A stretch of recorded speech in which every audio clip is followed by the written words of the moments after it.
So I started playing with Claude. It's getting to that point where sometimes it surprises me by how much it knows me. I don't know if that makes sense. It is surprising to me that we are, in my view, so close to these models reaching the level of human intelligence, and yet there doesn't seem to be a wider recognition in society of what's about to happen. It's as if this tsunami is coming at us, and it's so close, we can see it on the horizon, and yet people are coming up with these explanations for, oh, it's not actually a tsunami, it's just a trick of the light. Like, there hasn't been a public awareness of the risk. What is India's role in all this? Many other companies come here as themselves a consumer company, and they see India as a market, right? A place to obtain consumers. We actually see things a little bit differently.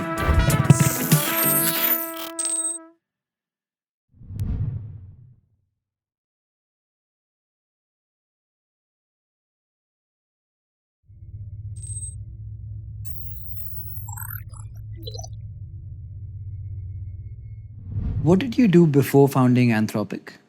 Yeah, so I was actually originally a biologist. I did my undergrad in physics, my PhD in biophysics, and I wanted to understand biological systems so that I could cure disease. The thing I noticed about studying biology was its incredible complexity. That for example, if you look at the protein mass spec work that I did, right, trying to find protein biomarkers, it's just really incredible how much complexity there is, right? You have a given protein, it's like, the RNA gets spliced in a whole bunch of different ways depending on where it is in the cell. Then it gets post-translationally modified, phosphorylated, complexed with a whole bunch of other proteins. And I was starting to despair that it was too complicated for humans to understand. And then as I was doing this work on biology, I noticed a lot of the early work around AlexNet, which is one of the first neural nets, like, almost 15 years ago now. And I said, wow, like, AI is actually starting to work. It has some things in common with how the human brain works, but has the potential to be larger and scale better and learn tasks like biology. Maybe this is ultimately going to be the solution to solving our problems of biology. So I went to work with Andrew Ng at Baidu. Then I was at Google for a year. Then I joined OpenAI a few months after it started, and was basically led all of research there for several years. But then eventually, myself and a few other of the employees just kind of had our own vision for how we wanted to make AI and what we wanted the company to stand for, and so we went off and founded Anthropic. How was it? Was it like a fork in how OpenAI was thinking into what Anthropic eventually did? Yeah, I would say, my conviction and the conviction of my co-founders when we founded Anthropic were two of them. And I think one, we were starting to convince OpenAI of. The other, I didn't feel that we were convincing of. So the first was the conviction in the scaling laws and the idea that, if you scale up models, you give them more data, more compute. Again, there are a few modifications like RL, but not really very much. It's pretty close to pure scaling. You find that, when you do that, you find, incredible increases in performance. And, I was finding that in like 2019 with GPT-2, when we just first saw the first glimmers of the scaling laws. And of course, there were a lot of folks, inside and outside, who didn't believe it at all. And we really made the case to leadership, like, this is important, this is going to be a big deal. And I think they were kind of starting to believe us and ultimately went in that direction. And there was a second, conviction I had, which is, look, if these models are going to be kind of general cognitive agents, like general cognitive tools that match the capability of like the human brain, we better get this right. The economic implications are going to be enormous. The geopolitical implications are going to be enormous. The safety implications are going to be enormous. It's going to transform how the world works.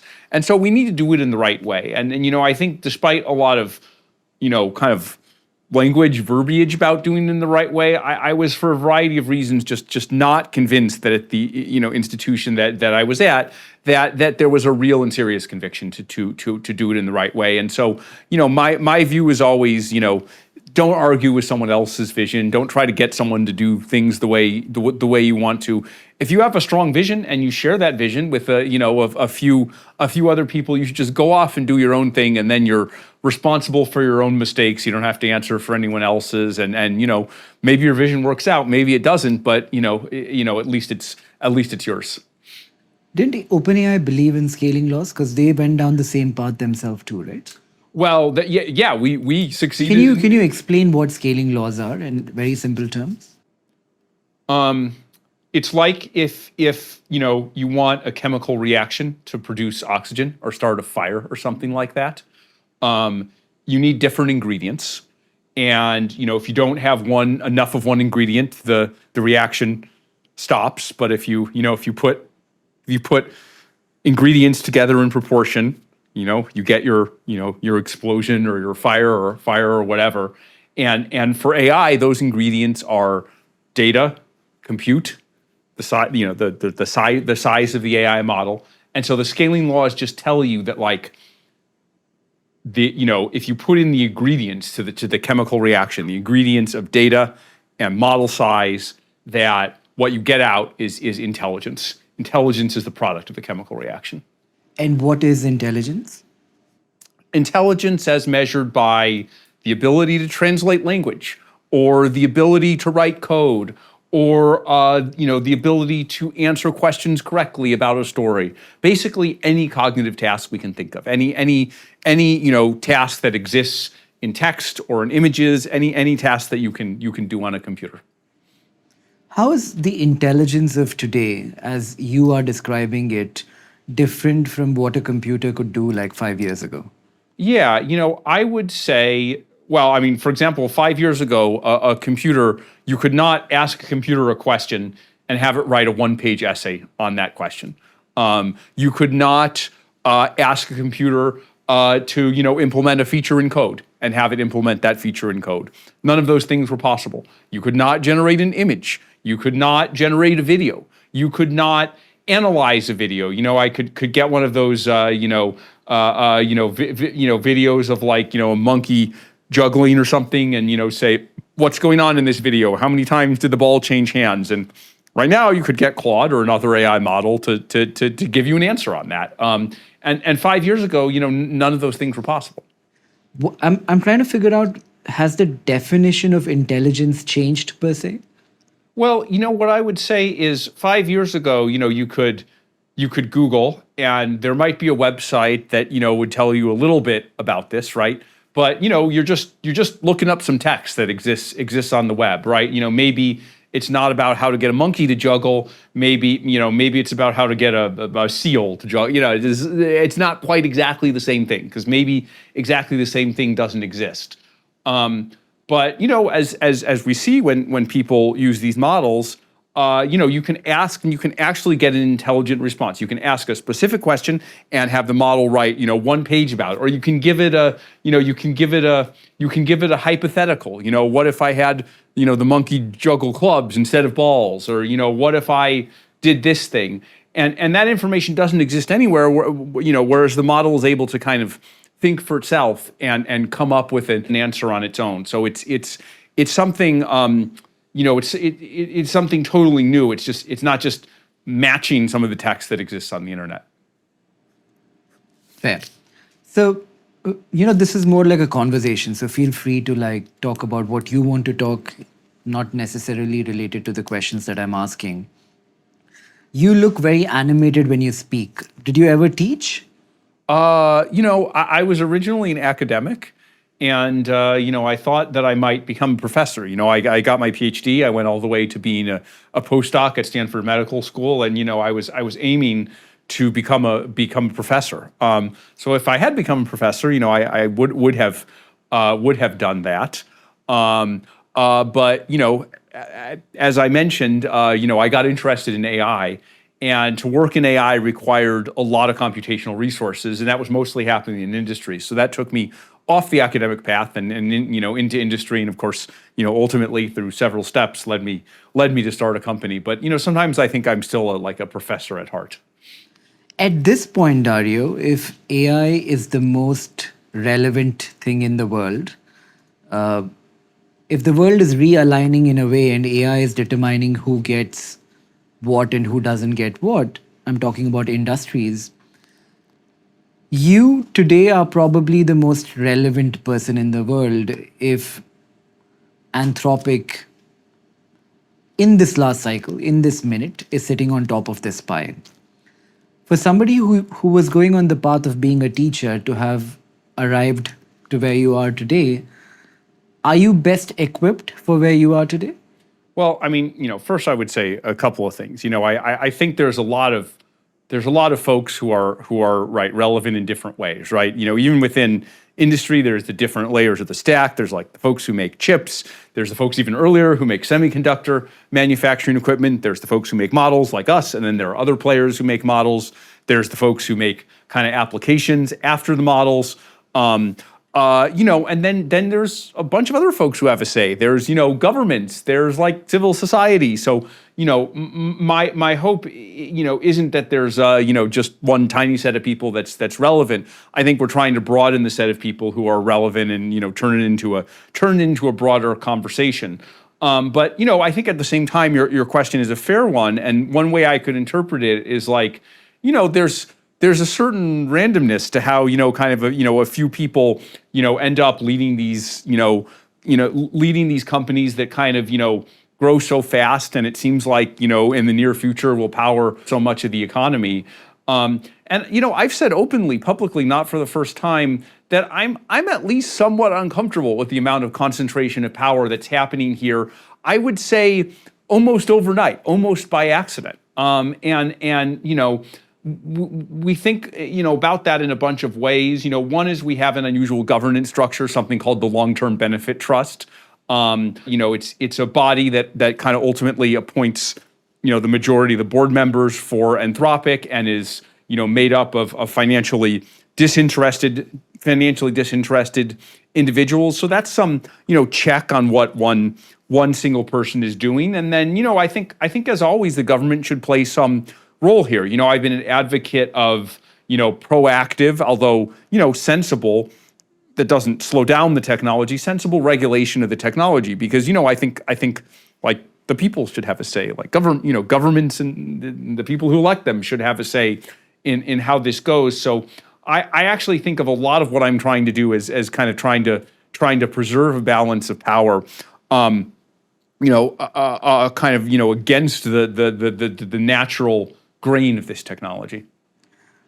For someone like me who's sitting on the outside and doesn't have a bone in this competition, when I watch OpenAI talk about how they were a not-for-profit company, or how you are projecting humility in the conversation that you're having right now, or how the American companies are competing with the Chinese companies which are coming about, this projection of humility, where it is for the larger good and not necessarily for how I view the world as companies with shareholders, with investment and revenues and seeking profit, is this par for the course? Is this something you have to do? So, I would put it in the following way. I would say the philosophy of Anthropic from the beginning has been that we try not to make too many promises, and we try to keep the ones that we make. So, we set ourselves up as, a for-profit but public benefit corporation with this LTBT governance, and we've maintained that. We've said that, our goal is to, stay on the frontier of the technology, but, to work on the safety and security aspects of the technology. We've pioneered the science of interpretability. We've, pioneered the science of alignment. I don't know if you saw, but we recently released a constitution for Claude, the ability to align models in line with the constitution. And, we've done a bunch of policy advocacy and warning about risks, right? Warning about risks is not in our commercial interest, right? Like, people can come up with conspiracy theories, but, I will tell you, saying that the models we build could be dangerous, whatever people might say, that's not an effective marketing strategy, and that's not the reason that we do it. And, speaking up on when we disagree, even with the U.S. administration, on on policy matters, right? We've spoken up, right? We're willing to say, we disagree on this issue. Like, we've said that there should be regulation of AI when all the other companies and the administration have said there shouldn't be regulation of AI. And so that's both, the regulation of AI holds us back commercially as a company, even though I think it's the right thing to do.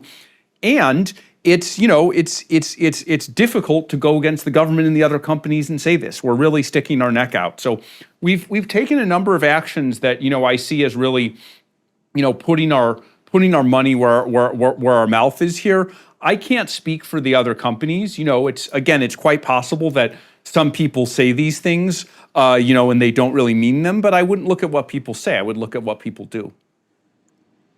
If what you're saying gets the government to act via regulation, as the incumbent leaders in this space, you get some kind of a regulatory capture where it becomes harder for the new people coming in as well, right? I don't agree with that at all. The regulation we've advocated for example, SB 53 in California, exempted everyone who makes under $500 million a year in revenue, right? SB 53 was a transparency law, which basically requires companies to to show the safety and security tests that they've run, and it exempts all companies under 500 million in revenue. So it really only applies to Anthropic and three or four other companies. So it only applies to the companies that have the resources, and everything that we've advocated for here.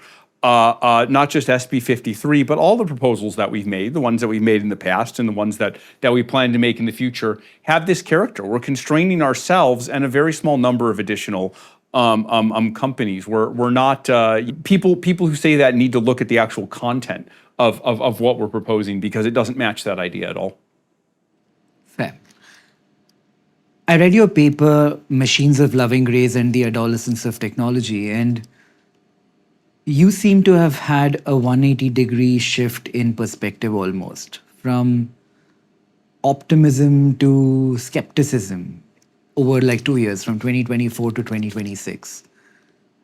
Is there one moment in the last 2 years that changed this for you? Did you see something change? Yeah, I actually wouldn't agree with the question. I don't think I've had a shift in perspective. I think the positive side and the negative side are always something that I've held in my head. And if you look at the history of the things that I've said, I mean, I've been talking about risks for a very long time. I've been talking about benefits for a very long time.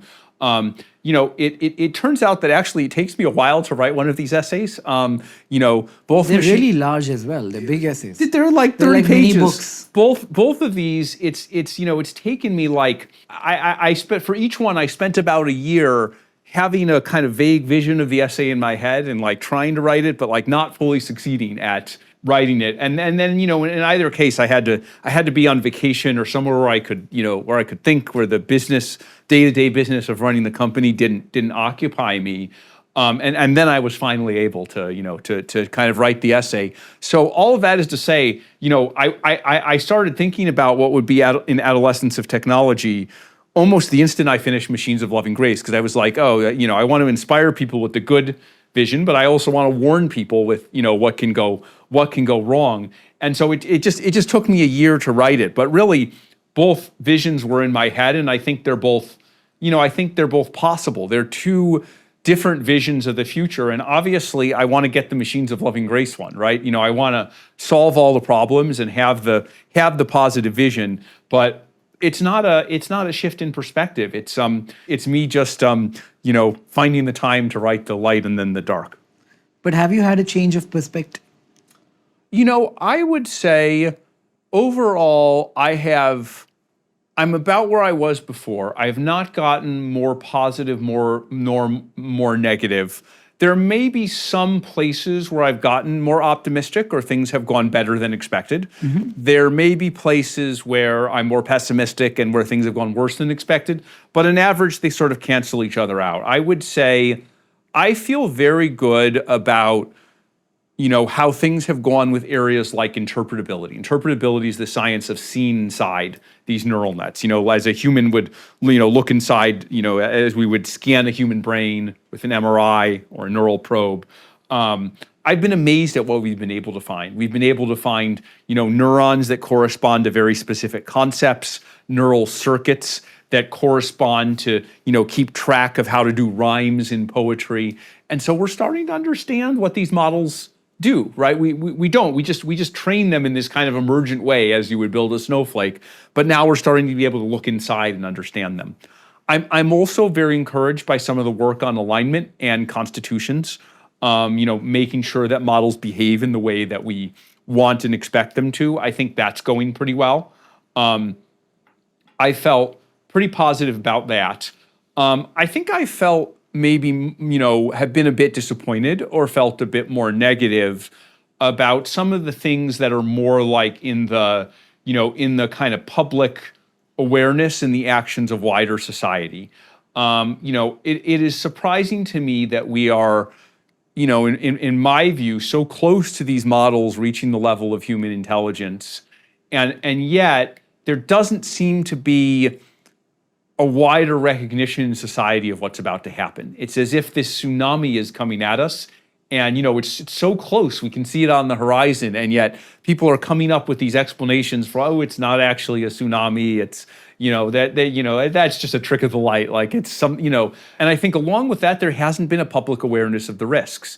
And, therefore governments haven't acted to address the risk. There's even an ideology that, we should just try to accelerate as fast as possible, which, I understand the benefits of the technology. I wrote Machines of Loving Grace, but I think there hasn't been an appropriate realization of the risks of the technology, and there certainly hasn't been action. So I would say that the technical work on controlling the AI systems has gone maybe a little better than I expected, and kind of the societal awareness has gone maybe a little worse than I expected. So I'm about where I was a few years ago.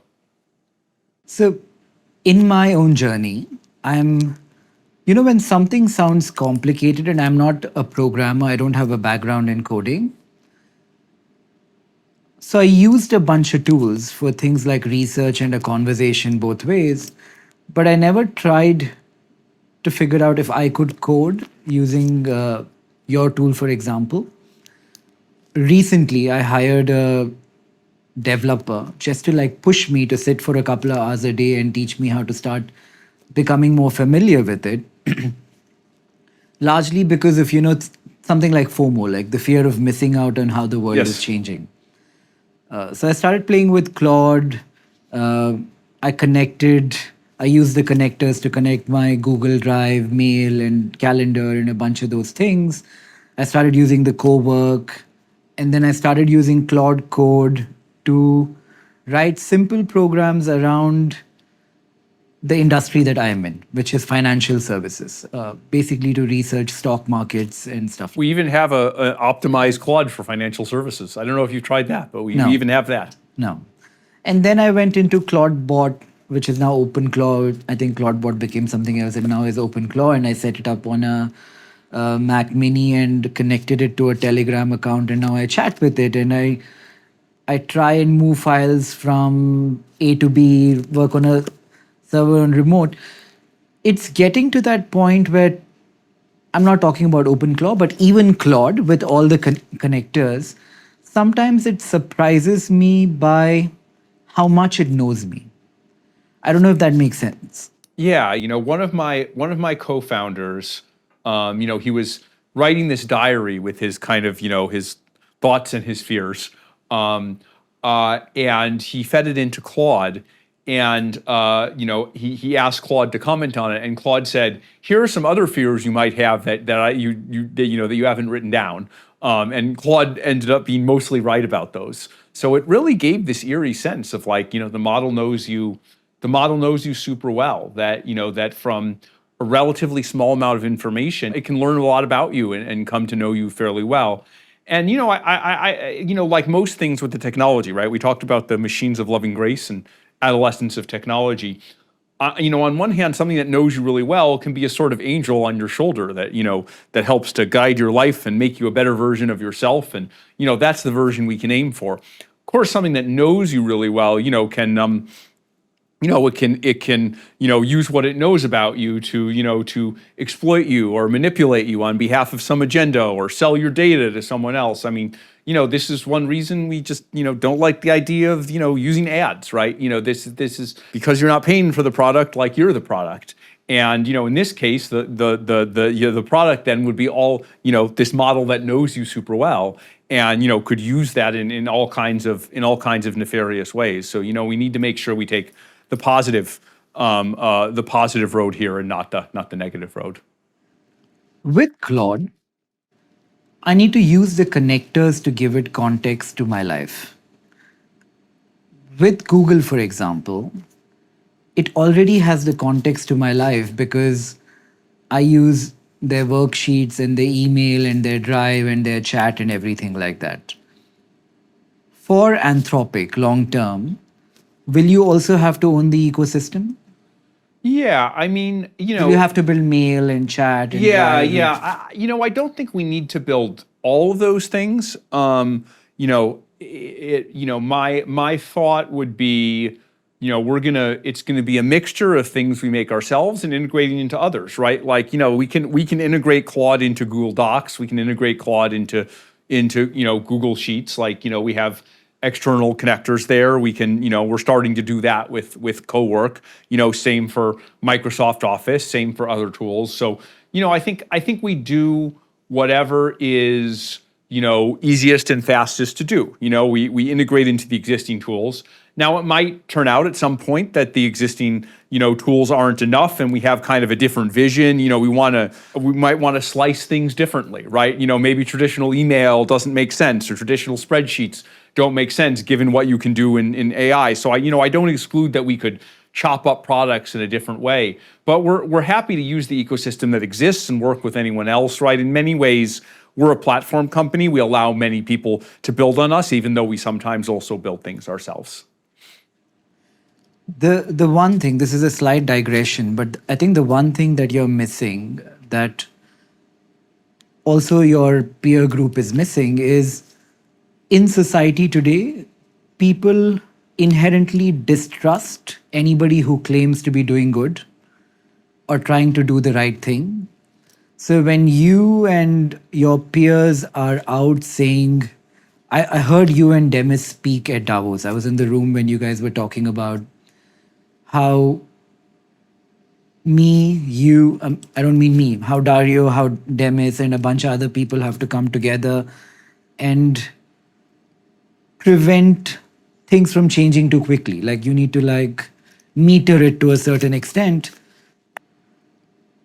When a person who is not in your world, in society, on social media, hears a few people speak in a certain manner, you're doing it in the manner that creates more distrust than trust, because nobody believes on social media that somebody wants to do the right thing or do good.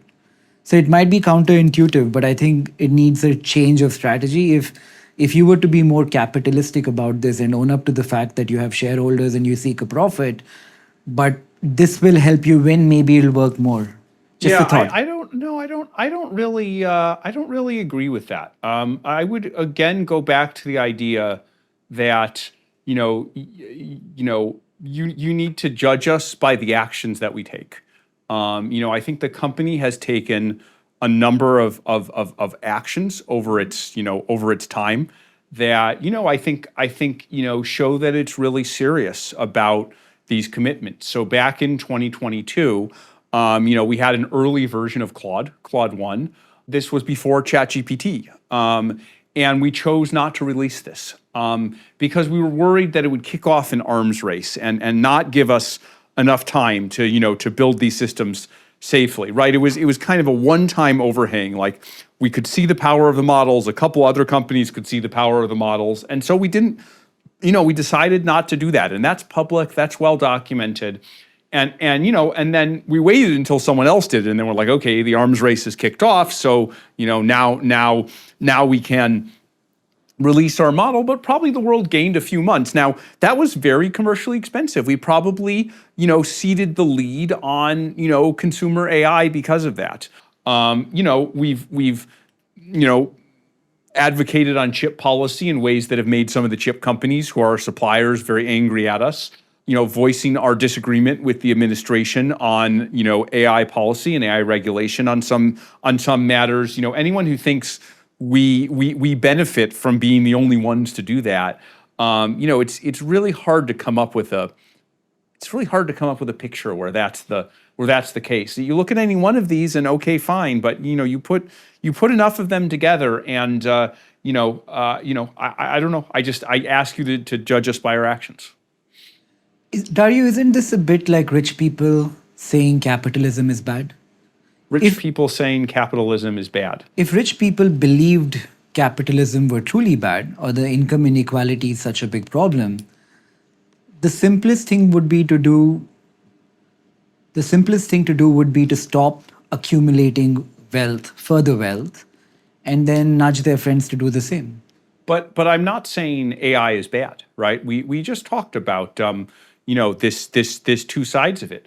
My view isn't that AI is bad. That's not my view at all. My view is that the market will deliver a lot of really great things about AI, that it's good to build AI, but that there are dangers of AI, and that we need to steer AI in the right direction.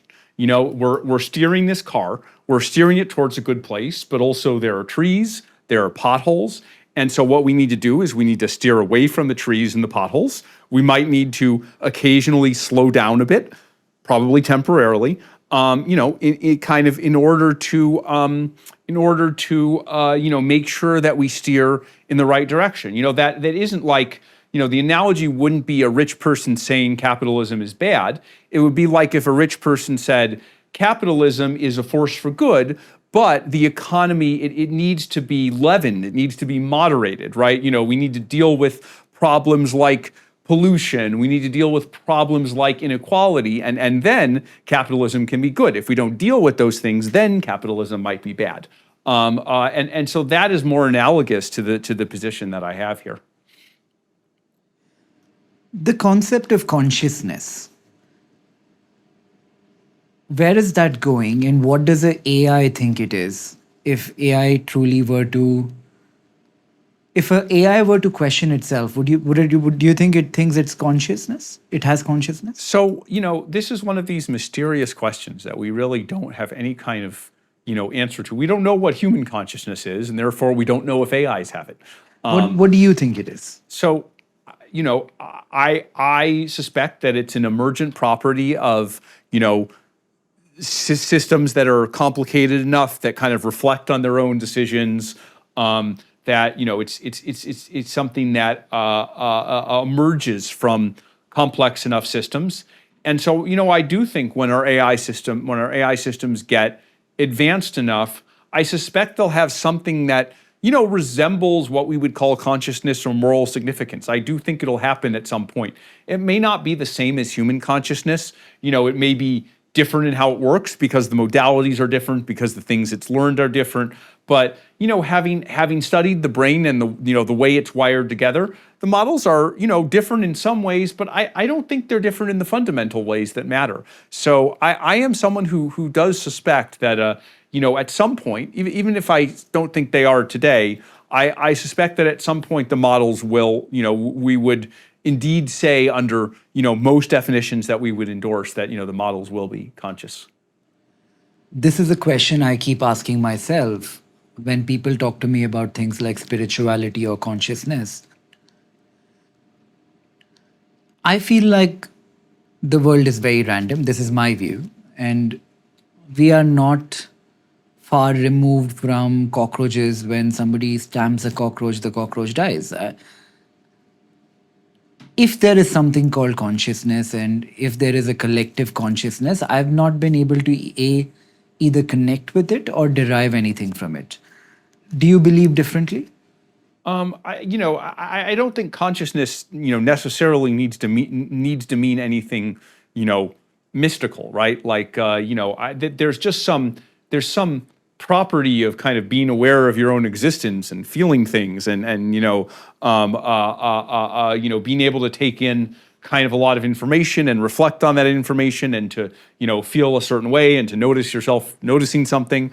I think that we can tell self-evidently from our own experience that those properties, that those experiences exist. What their basis is, whether it's entirely materialistic or there's something more mystical going on, I think is obviously very hard to know, and I think is ultimately not relevant to these questions. What does seem relevant to me is that these are, because we can observe our own experience, these are properties of human brains, and I suspect that these models we are building, as they get more sophisticated, are becoming enough like human brains that they will have some of the same properties. That is my guess as to what will happen. And so we've taken various interventions with the models. We've given the models, we call it a "I quit this job" button. Basically, where we've given the model the ability to basically terminate its conversations by saying, "I don't want to be involved in the conversation." And models do that when they have to deal with particularly violent or brutal content. It usually only happens in very extreme cases. So I've grown up here. This is my city, Bangalore. I've grown up in the southern part. We're in the northern part of the city right now. As somebody who saw the boom of the IT services industry here, big employer, employs a lot of people, a big part of how the city grew. What is India's role in all this? Yeah, so this is my second time in India. I visited in October, and the last time I came here, I met with all the the major kind of Indian IT and just conglomerates more generally. I won't give names, but the usual ones you would think of, and we're beginning to work with most or all of them. And one of the things I said is, look, Anthropic is an enterprise company. Its job is to serve other consumers. Many other companies come here as themselves a consumer company, and they see India as a market, right? A place to obtain consumers. We actually see things a little bit differently.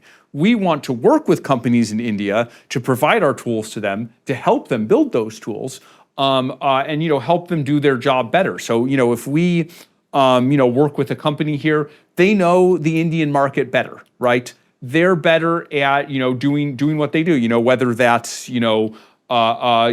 consulting or systems integration or building IT tools. They're going to be better at that than we are, particularly for the Indian market. And so our hope is that we can add AI to what they do and kind of enhance what they do, right? There's a lot of worry that AI could replace SaaS or all of these things, but my view is if we do this in the right way, if we work with all these companies, then AI can enhance what they're doing, can enhance their kind of their connection to the market, their go-to-market abilities, and their specific know-how. I really like the steam engine story. When the steam engine was invented, how the world changed, productivity went up, people had more.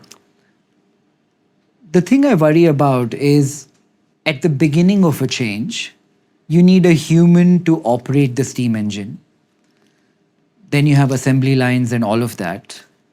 Eventually, the way the world is moving, the human becomes less and less relevant with time as these models get smarter. So if you here partner with the IT services companies today, and there is a use case for them, are they not much like the man behind the steam engine 10 years from now, where the relevance, if the tool works so simply that you don't need an operator, eventually what happens to the operator? So I think a few things are true all at once. One is that definitely the scope of automation of the agents is going to expand over time. Mm-hmm. That is definitely the case. I think that's a problem for everyone. That's a problem for us. That's a problem for consumers. It's not just a problem for the IT companies. What I think will happen though is other moats will become more important.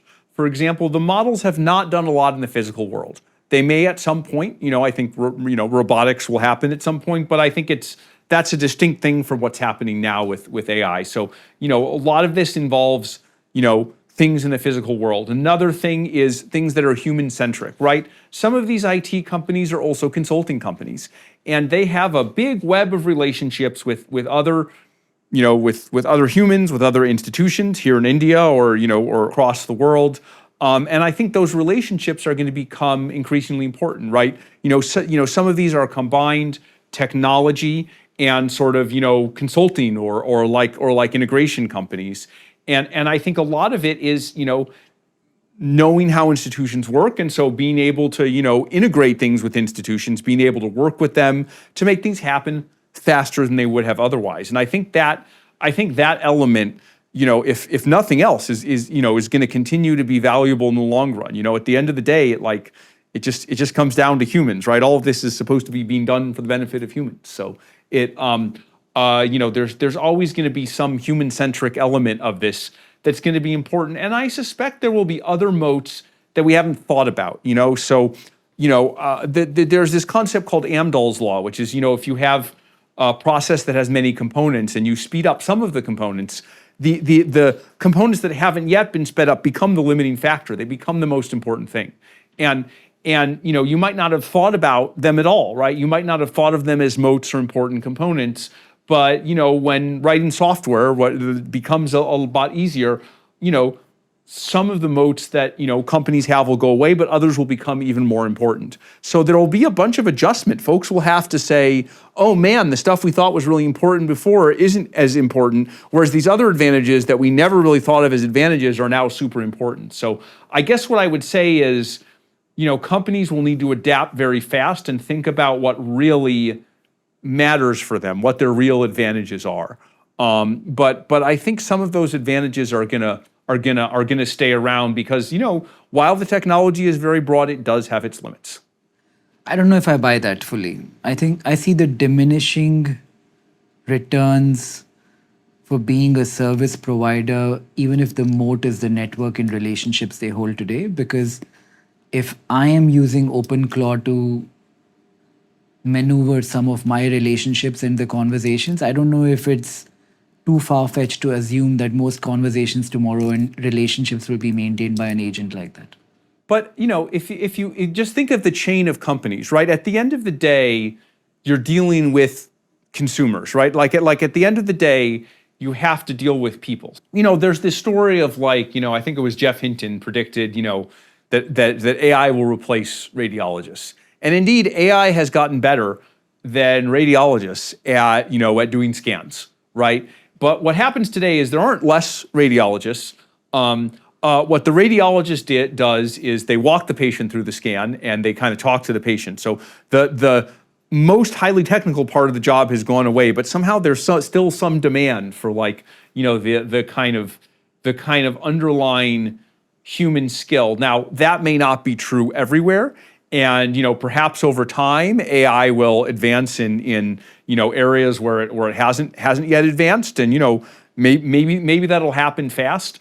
But what I think what I will say is we should take it one step at a time, right? This is a very empirical science. This is a very empirical observation. Let's see what AI does, today, and we'll kind of try and adapt to. That. The kind of system starts to figure it out, and then we'll see. Then we'll see what happens next. I do think, in the long run, will AI be better than us at basically everything? Will it be better than most humans? Including even the physical world and robotics and the human touch. Yeah, I think that is. I think that is possible. Maybe even likely. It's something that goes beyond the country of geniuses in a data center I described, because that's purely virtual. But building robots is something. It's a skill. It's something you can do. So maybe the AIs will make us better at that as well. But the way I think about it is, we need to figure this out step by step and figure out how to adapt to it. This might sound a bit self-serving to the people who know me, because I believe the reason so much risk capital exists in America, not the only reason, but one of the big reasons, is how big your stock market is and how much of an opportunity it is for this risk capital to exit eventually. It's a case for why India should really allow for our stock markets to flourish. The audience that I speak to is very much the wannabe entrepreneur in India. What can they do in AI? What is an actual opportunity? I think there's a lot of opportunities around building at kind of the application layer.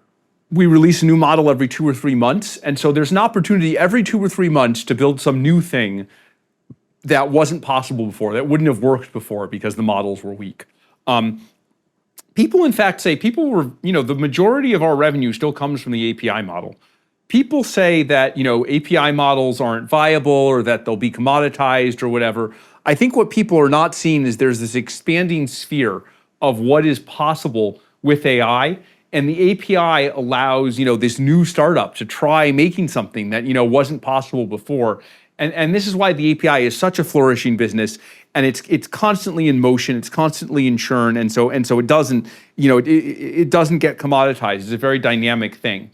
And so I think there's an opportunity for lots of individuals to just say, what can I build? What can I build on top of these models with an API? Like, what are the things that I can make that others cannot make? What are some new ideas? And we've seen that. We see both with the API itself and with Claude Code. I think the number of users and the number of revenue we've seen in India has doubled since I last visited in October. So that was November, December, like 3.5 months since I visited. It's doubled. But I'm going to be candid here, Dario. You're a company which is worth, 400 billion or 380 billion today. You've raised 35 billion. You do 15 billion of revenue, but going up really, really fast. If I build an application on top of Claude, that for some reason, I'm sitting in Bangalore in JP Nagar and building this. That for some reason happens to work for a short period of time. It is but a matter of time before you would want to onboard that revenue and not let that lie with me. And you will probably better that application in a manner that I will never be able to.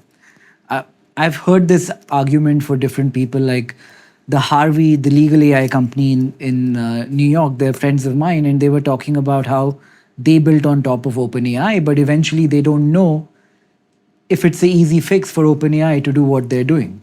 So even if I were to build it, say you put out a model in three months or 6 months, what is to stop you from taking that revenue center away from me and onto yourself in a certain period of time? Yeah, so I think there's a few things here. One is I would give the advice that I give to basically any business and say, like a business should establish a moat. Your moat, you shouldn't be just a wrapper, right? I would not advise that you just say, here's a way to interact with Claude. Like, I'm going to prompt Claude a little bit, or I'm going to build a little bit of a UI around Claude. Like that doesn't have a moat. And you shouldn't be worried about Anthropic in particular eating that revenue. Anyone can eat that revenue, right? It's not super valuable.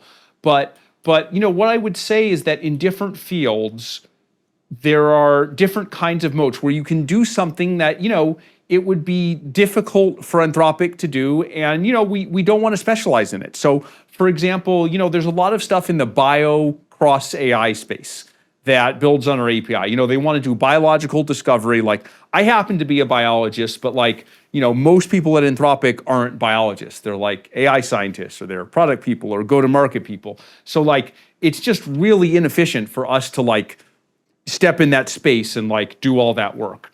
The same would be applied for, dealing with, financial services industry, right? Where, there's a huge amount of regulation, you need to know a bunch of stuff to comply with that regulation. It doesn't make sense for us to do that. Now, there are some things that do make sense for us to do. We're not going to promise never to build first-party products, right? That we should be honest about. For example, a bunch of people at Anthropic write code. And so, we made this internal tool called Claude Code. And because we ourselves write code, we have, I think, a special and unique insight into, how to best use the AI models to write code.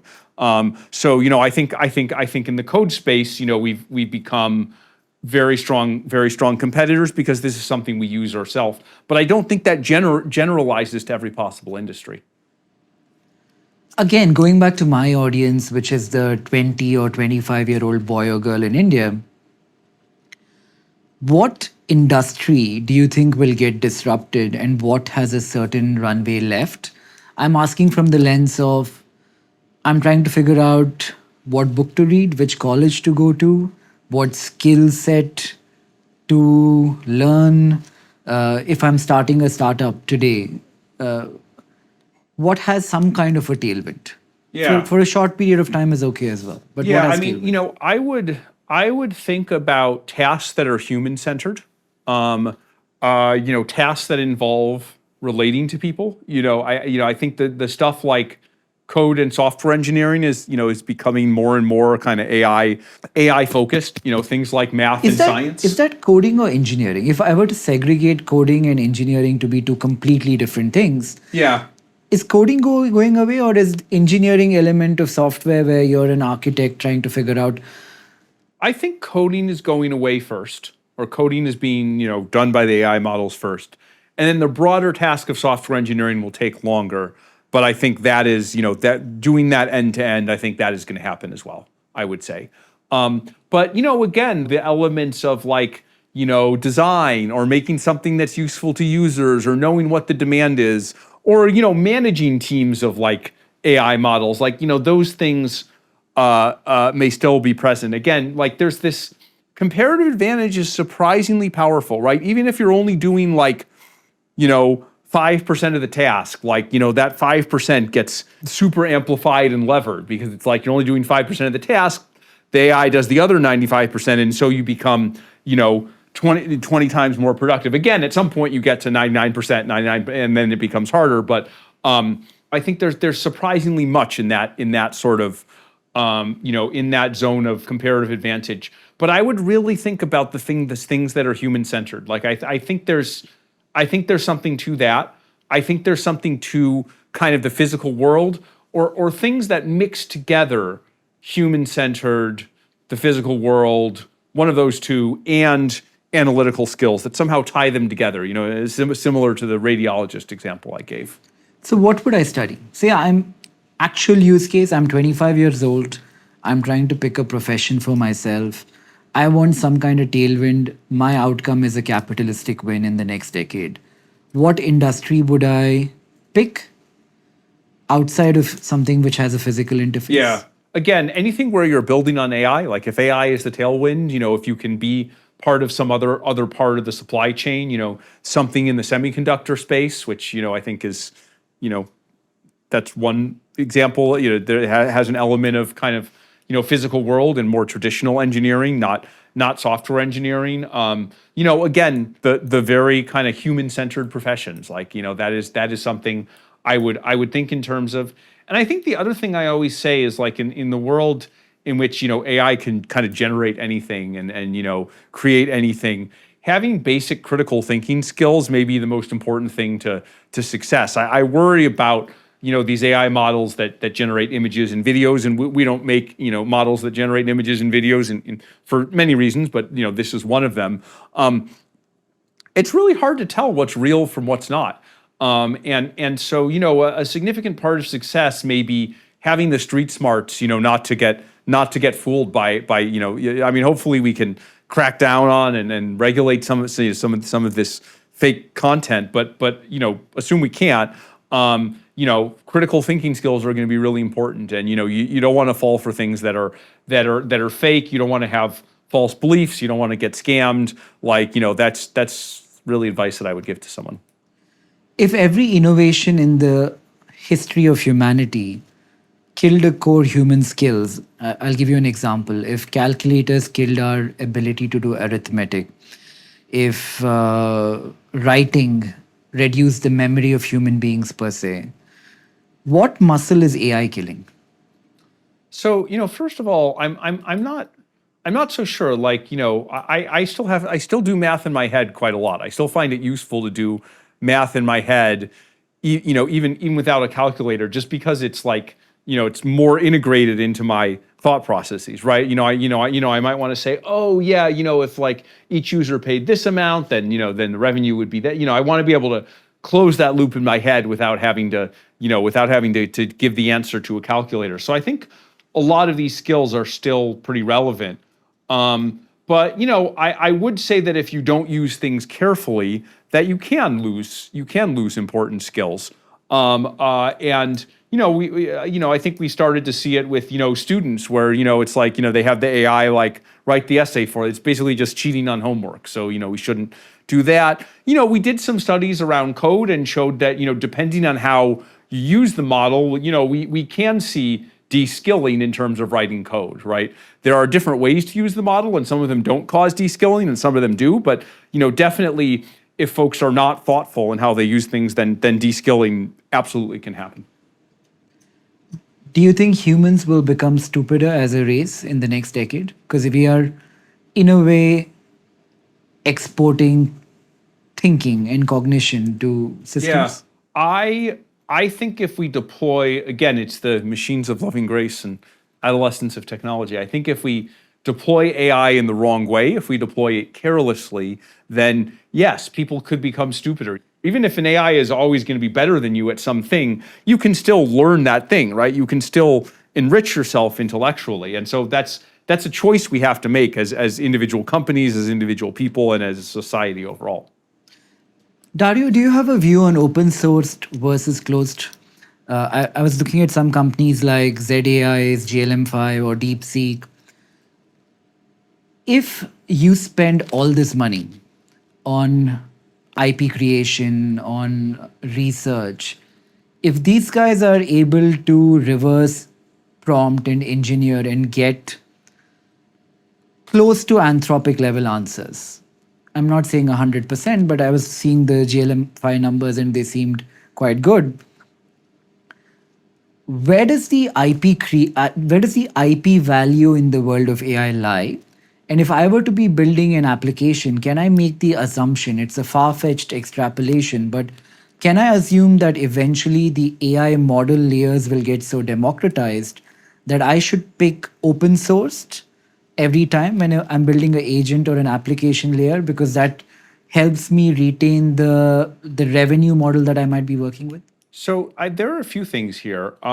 One is, a lot of these models, particularly the ones that come from China, are optimized for benchmarks and are distilled from kind of the big US labs.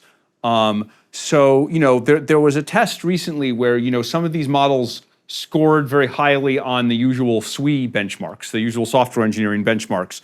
But then when someone made a held back benchmark like that, had not been publicly measured, the models did a lot worse on that.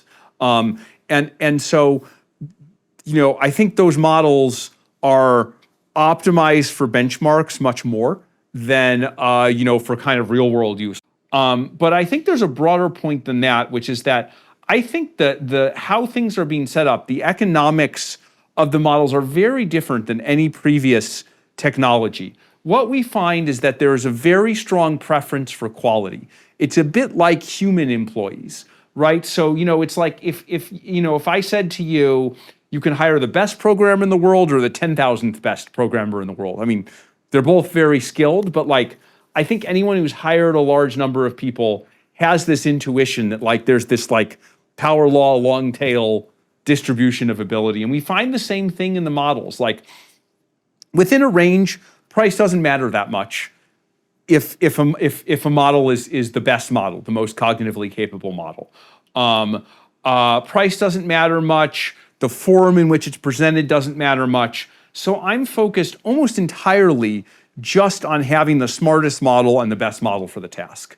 My view is that's the only thing that matters. Long term, geopolitics. If Anthropic were a restaurant, I would say the raw ingredients, the vegetables in this particular case is data. Do you think the long term, this is also pertinent to me, the question, because we are investing in a data center business which is Indian in nature. Do you think long term the world moves to a place where every country owns its data and you have to start paying more for the vegetables you used to cook? Yeah. So, I mean, I think there are a few things. I do think there will be demand to build data centers around the world, and we're like very supportive of that. It's data's getting kind of interesting because a lot of the data that we use today is RL environments that we train on, right? So, for example, when you train on math or agentic coding environments, you're not really getting data. Like you're getting some math problems, and the model like experiments with trying the math problems. It's more synthetic. You're creating the data. Yeah, you can think of it as synthetic data, or you can think of it as trial and error in environment. So I think static data is becoming less important, and what we might call like dynamic data that the model creates itself is, for reinforcement learning is becoming more important. So, I don't think data is quite the most central thing anymore, but it still matters. And, I think to the extent that is the case, a lot of the data is just available, just kind of available on the open web. Although if you're trying to get data in certain languages, optimized for certain languages, that can be important. I do think if data means like the data given to you by customers, like that, you process the data for some other company, then countries will, and in the case of Europe already have, passed laws that say that kind of customer, personal proprietary data needs to stay within the boundaries of the country, and that's one reason to kind of to build to operate data centers around the world at different countries, and to kind of keep the models performing of the inference in those countries.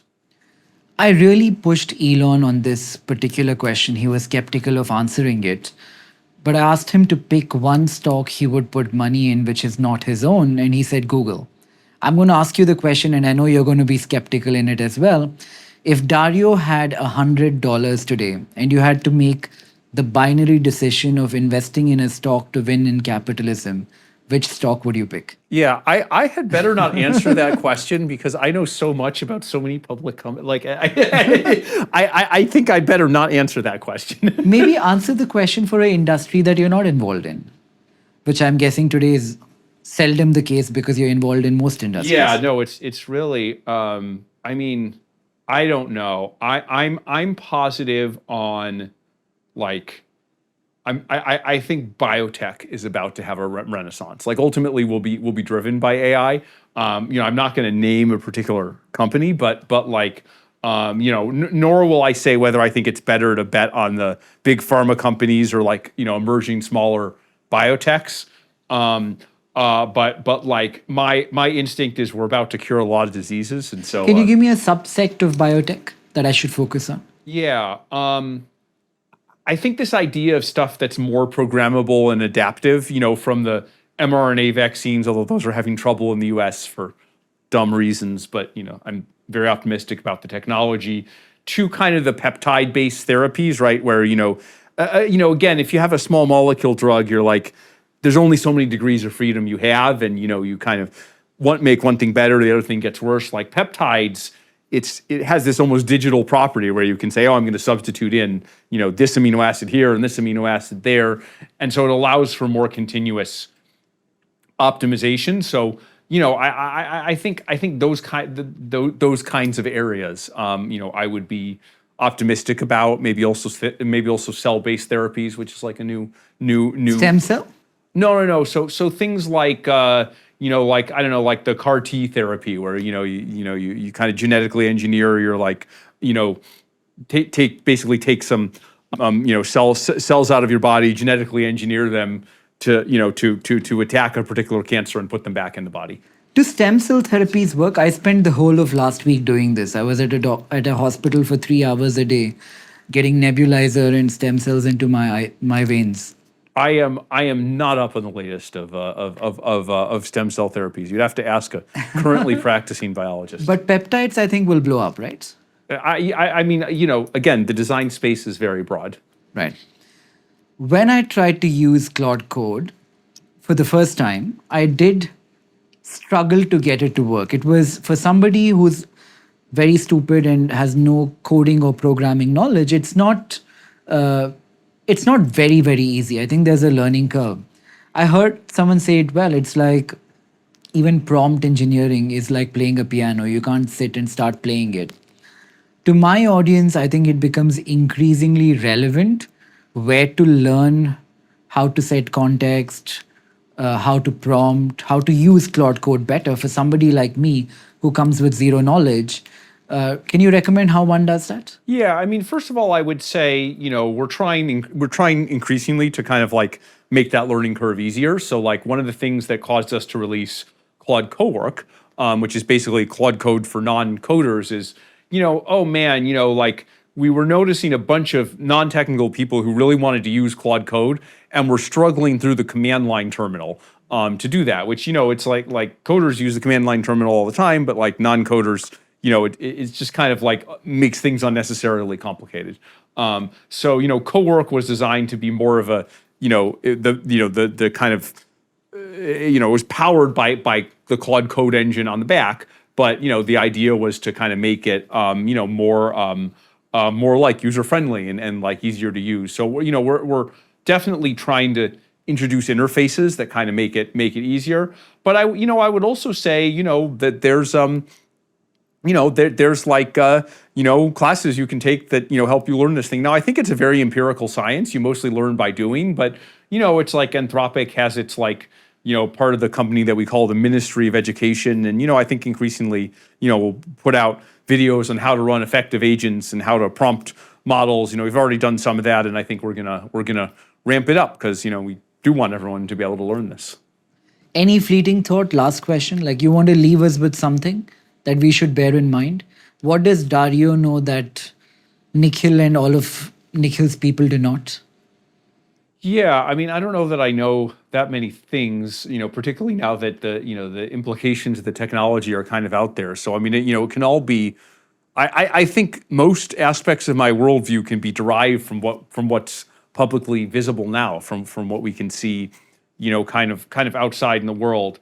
But the thing I would say, and it's an experience I've had over and over again over the last 10 years, is, there's this temptation to believe, that can't happen. It would be too weird. It would be too big a change. Like, I'm sure people are on that. Like, it would be too crazy if that occurred. No one seems to think that'll happen. And, over and over again, just extrapolating the simple curve or trying to reason out what will happen, like, leads you to these counterintuitive conclusions that almost no one believes. And it's almost like you can predict the future for free just by just by saying, well, it stands to reason that, and you need some empirical knowledge, you need some intuition. You can't reason from pure logic. I think that's another type of mistake that I see people make. But the right combination of a few empirical observations with just thinking from first principles can allow you to predict the future in ways that are publicly available and anyone should be able to do, but that happens surprisingly rarely. Thank you, Dario, for doing this, and hope to see you again soon. Thank you. Thank you. Cheers. All right. Yeah. Good. Was that okay? Yeah, seemed Yeah. great.